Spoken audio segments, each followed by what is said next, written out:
এই মুহূর্তে যে খবরের দিকে নজর রাখবো, হাইকোর্টে আরজিকর মামলা, আরজিকরের ঘটনাস্থল সিলের নির্দেশ, ঘটনাস্থল নতুন করে সিল করার নির্দেশ হাইকোর্টের। আরজিকরে ধর্ষণ খুনের মামলায় নির্দেশ, সিবিআই কে দ্রুত ঘটনাস্থল সিল করার নির্দেশ।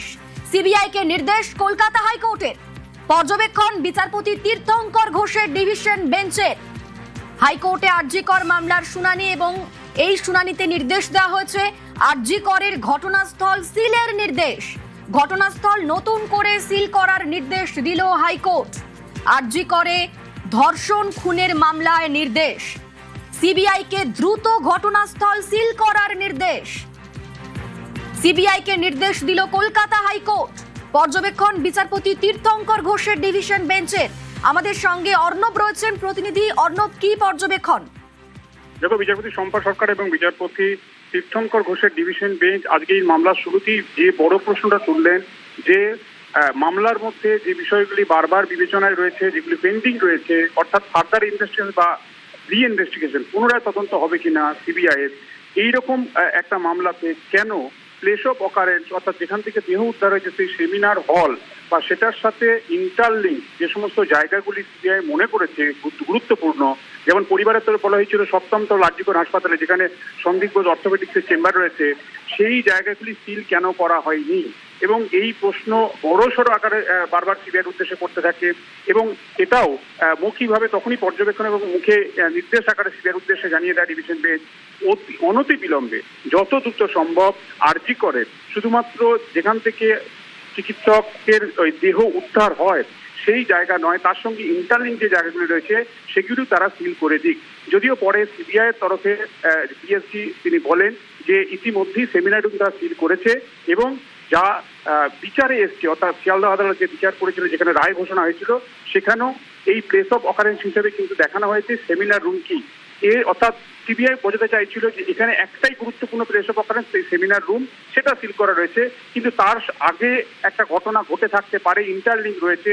সন্দীপ ঘোষের যে চেম্বার বা তার যে দপ্তর অর্থোপেডিকের সপ্তম তল, সেটা কেন সিল হয়নি, এই প্রশ্ন আসা পড়ে সেটাকে সিল করার জন্য মৌখিকভাবে পর্যবেক্ষণ বা নির্দেশ রেখেছে।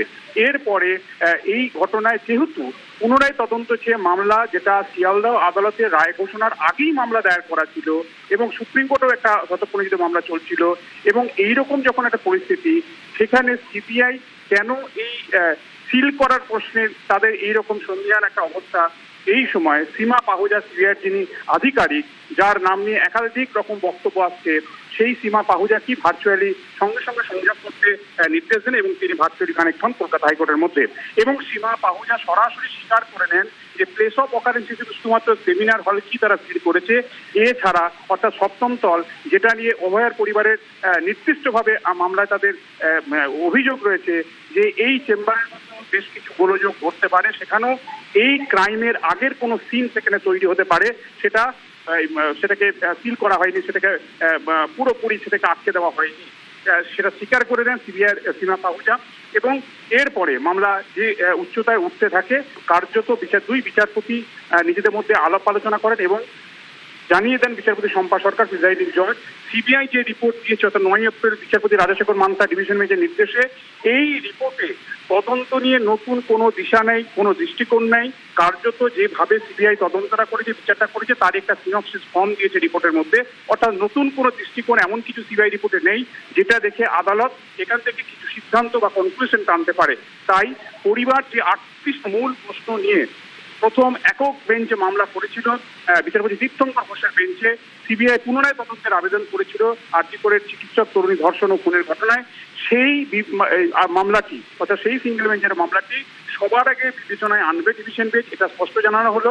তাই বৃহস্পতিবার, কোনো সময় নষ্ট নয়, বৃহস্পতিবার কাল বাদ পরশু দিনই দুপুর 2টার সময় এই মামলার ইন্টেন্সিভ অর্থাৎ বড়সড় শুনানি হবে এমনটা জানানো হলো, নির্দেশ জারি হলো। পাশাপাশি সীমা পাহুজা সিবিআই যিনি অফিসার, তাকেও এজলাসে উপস্থিত থাকার জন্য নির্দেশ জারি করলো ডিভিশন বেঞ্চ। সব মিলিয়ে আরজিকরে এই সিল করা নিয়ে, অর্থাৎ যে প্লেস অফ অকারেন্স বা কানেক্টেড প্লেস অফ অকারেন্স যেগুলি হওয়ার মতো জায়গা হতে পারে, পরিবার যা অভিযোগ করছে, সেই সিল করা নিয়ে কিন্তু সিবিআইয়ের মুখ পূর্ণ উঠলো আজ কলকাতা হাইকোর্টের ডিভিশন বেঞ্চে এবং মৌখিকভাবে পর্যবেক্ষণের নির্দেশ কলকাতা হাইকোর্ট জারি করলো যে প্লেস অফ অকারেন্স যেটা ছিল সেমিনার রুম আরজি করের, তার পাশাপাশি কানেক্টেড 7th ফ্লোর অর্থাৎ সন্দীপ ঘোষের যে ডিপার্টমেন্ট সেটাও সিল করতে হবে। এটাও কিন্তু সরাসরি সিবিআইয়ের উদ্দেশ্যে এই বার্তা কড়া আকারে দিয়ে দিল কলকাতা হাইকোর্ট।